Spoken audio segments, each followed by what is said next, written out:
The United States has launched a major military operation against Iran, with President Donald Trump announcing that American warplanes have bombed three critical Iranian nuclear sites, marking a dramatic escalation in the ongoing conflict between Iran and Israel. In a brief but stern televised address, Trump declared, "Remember, there are many targets left. Tonight was the most difficult of them all by far, and perhaps the most lethal. But if peace doesn't come quickly, we will go to those other targets with precision, speed, and skill." One of the main targets of the strikes was the Fordo uranium enrichment facility, a heavily fortified site carved deep into a mountainside south of Tehran. While the extent of the damage remains unclear, Fordo is central to Iran's nuclear ambitions and had previously been considered out of reach for all but the most powerful American weaponry. The U.S. reportedly used the GBU-57 massive ordnance penetrator, a 30,000-pound bunker buster capable of burrowing through nearly 61 meters of earth or 18 meters of concrete to target the site. Israel confirmed it was in full coordination with the U.S. on the planning of the strikes, which also targeted nuclear facilities at Natanz and Isfahan. Despite the aggressive nature of the attack, U.S. officials say they used diplomatic back channels to notify Iran ahead of time that no further actions, including regime change, were planned. Nonetheless, the potential for Iranian retaliation remains high. Iran has warned that any U.S. strike could ignite a broader regional war, and American military installations in the Middle East, including the U.S. Navy's Fifth Fleet headquarters in Bahrain, could be at risk. Iran might also respond by threatening or attacking the Strait of Hormuz, a strategic waterway through which nearly a third of the world's oil supply passes, potentially destabilizing global markets.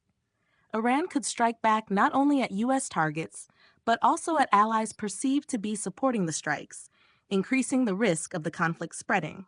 This latest escalation stems from Israel's initial surprise attack on June 13th against dozens of Iranian military and nuclear targets, which Prime Minister Benjamin Netanyahu claimed was aimed at dismantling Iran's capacity to build a nuclear bomb. Iran maintains that its nuclear program is purely peaceful, but it responded with a massive retaliatory strike involving hundreds of drones and rockets targeting Israeli positions.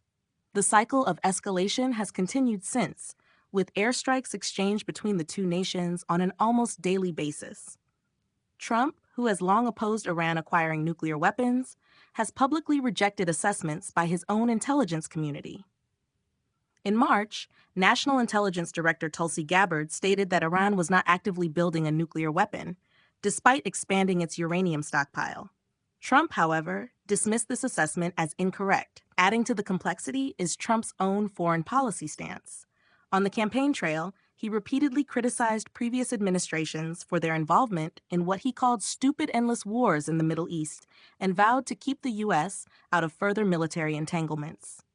Ironically, just 2 days before the strikes, he had given Iran a 2-week deadline to return to nuclear negotiations, a deadline that has now been rendered moot.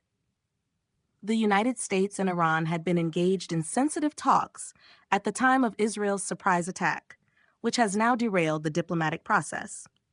While Trump claimed in his speech that the nuclear enrichment facilities were completely and totally obliterated, Iranian state media quickly countered that the sites had been evacuated in advance and that the most sensitive materials had already been moved. A senior Iranian state media official said the facilities didn't suffer a major blow, though these claims have not been independently verified.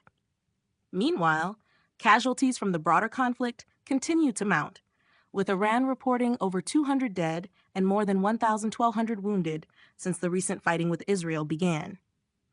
Israel has now heightened its national security measures in anticipation of possible Iranian retaliation following the U.S. strikes, including shutting down schools, banning public gatherings, and suspending certain workplaces.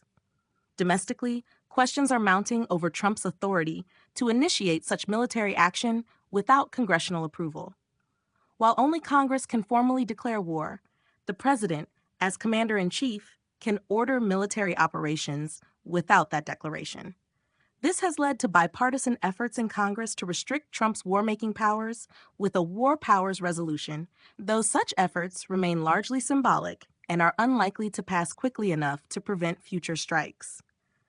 With tensions at a boiling point and the region bracing for potential fallout, the world watches closely as the U.S., Iran, and Israel edge dangerously close to the brink of all-out war.